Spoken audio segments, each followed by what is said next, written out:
dan tumbuh besar di kota Iskandariyah, sebuah kota yang menjadi pusat peradaban di Mesir, kota tempat berkumpulnya para ulama. Ibnu Athaillah sebagaimana ayah dan kakek-kakeknya yang ahli fikih, ahli hukum Islam, tumbuh sebagai seorang anak muda yang belajar ilmu hukum, ilmu fikih. Dan beliau menjadi pakar dari ilmu fikih, beliau menjadi seorang pengajar ilmu fikih, dan beliau tampil sebagai ulama di ilmu fikih. Sebagaimana beberapa ahli fikih lainnya, seringkali terjadi ketidaksepahaman dengan ahli tasawuf. Karena ada kalimat-kalimat dalam dunia tasawuf yang terkadang dipandang oleh para fuqaha muskil, ya, tidak bisa diterima oleh nalar para fuqaha atau ahli fikih. Sehingga Ibnu Athaillah sama dengan para fuqaha di zamannya, ada beberapa hal yang beliau tidak bisa terima dalam dunia tasawuf. Muncullah gejolak dalam hatinya, kenapa saya memusuhi tasawuf, kenapa saya memusuhi para sufi, tanpa saya bertemu langsung dengan mereka, tanpa saya belajar langsung dengan mereka. Ini suatu yang tidak benar.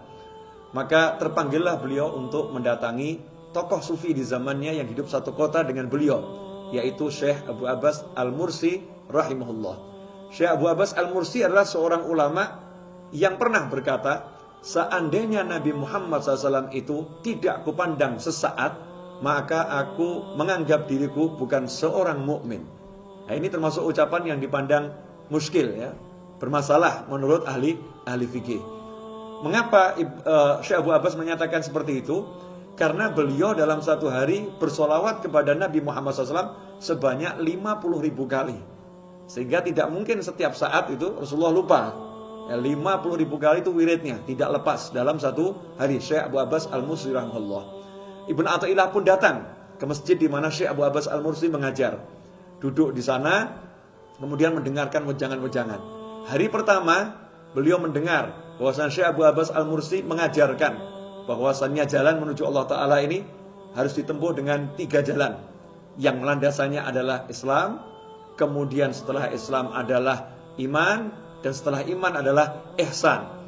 Mendengar ucapan dari Syekh Abu Abbas Al-Mursi, Ibnu Athaillah pun mengatakan, ini yang diajarkan semua ajarannya Allah Ta'ala.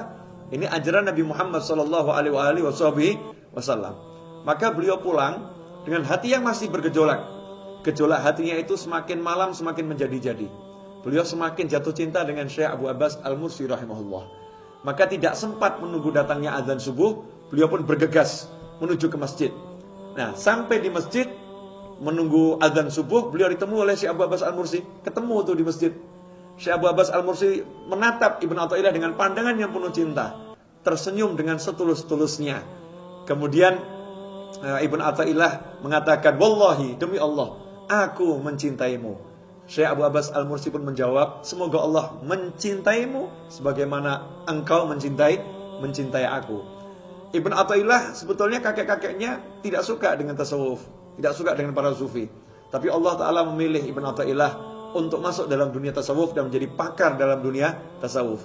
Ibnu Athaillah hari itu pun setelah sholat duduk mendengarkan wejangan Syekh Abu Abbas Al-Mursi. Dan kali itu Syekh Abu Abbas Al-Mursi lagi-lagi membuat Ibnu Athaillah terkagum-kagum, karena beliau menyampaikan kalimat yang belum pernah didengarnya, yaitu beliau rahimahullah berkata, manusia dalam kehidupan dunia ini tidak lepas dari 4 keadaan. Yang pertama nikmat, yang kedua dalam keadaan musibah, yang ketiga dalam keadaan taat, yang keempat dalam keadaan maksiat. Seorang yang dalam keadaan nikmat, maka hendaknya dia bersyukur kepada Allah Subhanahu wa taala. Seorang yang dalam keadaan musibah, hendaknya dia bersabar atas musibah tersebut. Sedangkan seorang dalam keadaan taat, hendaknya dia melihat bahwasanya yang memberi kemampuan untuk taat itu adalah Allah Subhanahu wa taala, dan dia berterima kasih kepada Allah, bersyukur kepada Allah. Kemudian siapa yang dalam keadaan bermaksiat, hendaknya dia istighfar, minta ampun kepada Allah Subhanahu wa taala. Ibnu Athaillah pun semakin jatuh cinta dan tidak meninggalkan majelis Abu Abbas Al-Mursi, setiap hari pun datang. Maka Syekh Abu Abbas Al-Mursi menyatakan, dahulu kakekmu sangat membenci kami, kakekmu memusuhi kami, maka kami hanya mengatakan, dahulu malaikat Jibril datang membawa 2 malaikat penjaga gunung ketika Nabi Muhammad SAW dilempari di Taif.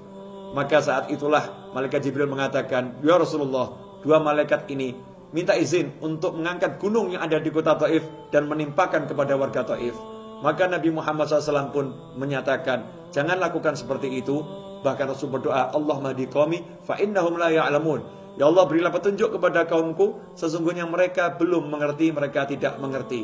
Ya Allah, munculkan dari sulbi mereka orang-orang yang beriman kepadamu dan kepada Rasulmu Muhammad sallallahu alaihi wasallam. Abu Abbas Al-Mursi kemudian mengatakan, dan aku minta kepada Allah Ta'ala agar muncul dari sulbi kakek-kakekmu orang yang betul-betul memperjuangkan ajaran tasawuf, dan Allah pun memilih engkau.